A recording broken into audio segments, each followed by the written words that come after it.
This is Patty Miner. I'm talking to you again. I had a really strong feeling this morning. I just need to shout out to some of you. Some people have a lot of fears, and I've been hearing people talk to me about some of their fears and some of their problems. And so I really thought about that. How do you identify your fear and get rid of it so that you can have success?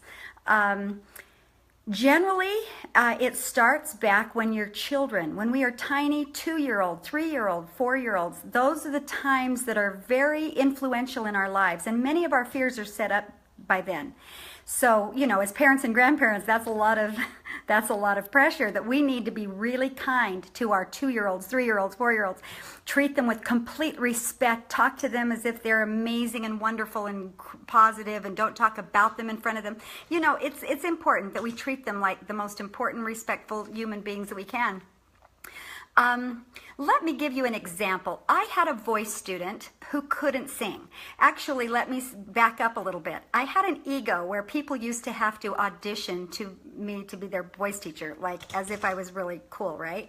I thought I was a bag of chips and all that, you know, or all that in a bag of chips, I think is the way you say it. Anyway, so I had a girlfriend who said, I have a daughter that used to sing when she was a baby, all the time, all the time, all the time. And then just one day, she started sounding terrible. And she still sings. She sings everywhere. It's in her nature, but she just can't hold a tune in a bucket, and she sounds horrible. Could you please teach her? Because, you know, the rest of the family were in pain when they'd listen to her. And I said, well, gee, I don't know. You know, I usually took people who were serious in their career to be a singer. But I finally realized if you're a really good teacher, you can teach anyone to sing. So I thought, I considered this a challenge. So I started teaching her, and I wouldn't give her a song at the very beginning because she couldn't even hold one pitch on tune. It was happy birthday to you, you know, all over the place. And so I started teaching her one note at a time, one note at a time. And one day I was talking to her and I said, when did you start not singing well? You know, your mom said when you were a baby that you sang all the time, every little primary song, all the time. And can you think back to the first time that you couldn't sing?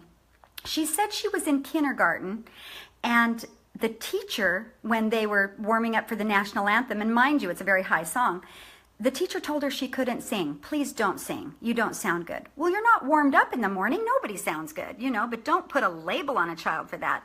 So, and I'm sure the teacher wasn't, I mean, I'm not even faulting the teacher because it's something that a teacher might do, but as not thinking.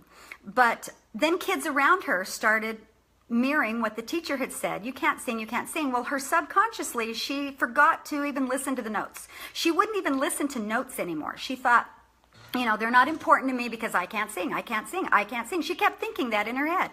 It's that internal self-talk where we keep talking, I can't do this, I can't do that. But she still loved music because that came from the pre-existence. I'm sure she came with that love. And it was really fun because she kept singing, but she couldn't. Well, she worked so hard. I gave her one note and she'd hit it and I'd have to go, ooh, let's move it up to the next one. It was painstakingly patience that I usually didn't have, but I thought, oh no, I've got to do this. We've got to do this. She really loves this. And she did work for it. She actually worked hard. She practiced every day. She came to my house all the time. She was just always doing everything I said. I didn't even give her a song for 6 months. Do you know how boring that must have been? She just was with the piano, hitting each key, each note, each run, each different type of chord. We just worked through scales after scales after scales for 6 months. And finally, I gave her the song, You Light Up My Life. That was the first song that I gave her. And she sang it beautifully. And it was slowly, you know, we sang it slowly. And then another song, and then another song. And in a year and a half after, from the time we started, she won a beauty pageant singing. And later, my daughter was engaged to a guy from California, and I knew this girl had moved to California and had kids. And I said, oh, you must be in her ward. And he said, oh, you mean the singer? Yay, she was known as the singer.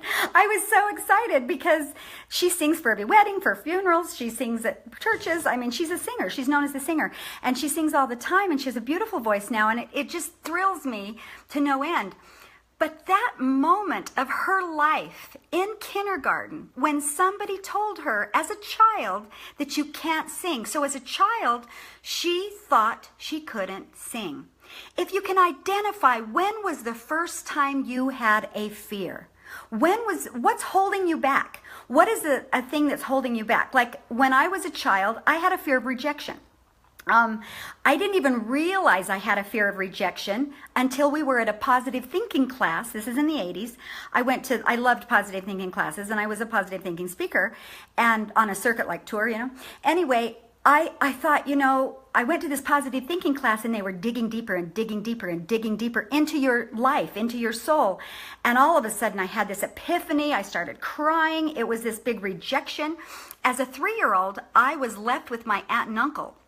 My family left me there to be raised by my aunt and uncle. And they drove off down the street and I went running after them, and my older brother was probably 10 and he was in the back window and I could see him clearly crying and holding his arms out to me, and I was running and running and running, and I just felt abandoned and left, and I was rejected. I felt rejected at 3 years old. And so it was good for me because my family was in a problem situation with my dad drinking and beating the kids, and all the kids needed to be saved, and I had a wonderful environment where I lived at with my aunt and uncle. I went back and forth many times from aunt and uncle to mom and dad, but I guess I just felt like from that moment on, I put so much pressure on myself to succeed. I had to get straight A's. I got straight A's in elementary, in high school, in college. All 5 years of college, I had 3 degrees, so I went 5 years. And full-time, 21 credit hours every semester. I know, crazy. But I was a little nuts back then. But I seriously had to get straight A's. I even got a B+ once in a history class. Yes, I'm admitting that. And I took 2 classes to get that wiped off my transcript because I did not want anything less than a 4.0, or I didn't think I'd be a good human being. For some reason, I felt like if I wasn't just amazing and just did everything perfect, that I would be rejected. And then as I grew up, I was in the music industry. That's tons of rejection. And after I get through that identifying moment where I allowed my little child that was rejected to say, oh, that was the best thing for you then. And you don't have to fear rejection anymore. It's that one moment, that's one time in your life that set up a series of events in your life that all of a sudden you realize you have a fear of rejection. And now I'm in MLM business. Hello, you get rejection all the time, but I have such a testimony of my products and what they do, and I've seen miracles, and I know it works. So I don't let that bother me. I just hear those, I'm running so fast that I don't hear the objections. I don't hear the problems because I know it works, and it's going to help somebody. So I'm going to find them. But I was also in the acting industry. Oh my goodness, you go to 10 auditions and you get rejected 9 times. And they think you're a success because that one movie you were in, or the one commercial you did, or the one thing that you did get out of the 10 auditions. I mean, it's a whole business of rejection. So I've been in businesses of rejection my whole life. But I totally don't mind because I got over my fear of rejection. Rejection's not a problem for me.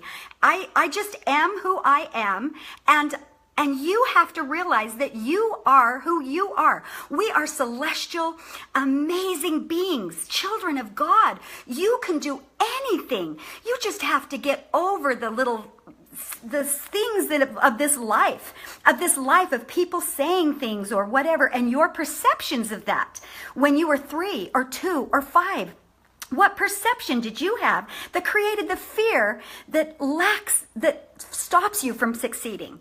If you can identify that and give your little child self permission to get rid of that and say, it was okay. That's what you did back then to survive.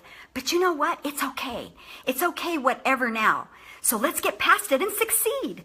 So identify that moment of your life, that moment that started a series of fears, and get over it. Hug and love on your little child self and get over it and succeed. You can do it. I know because I have seen so many people do it.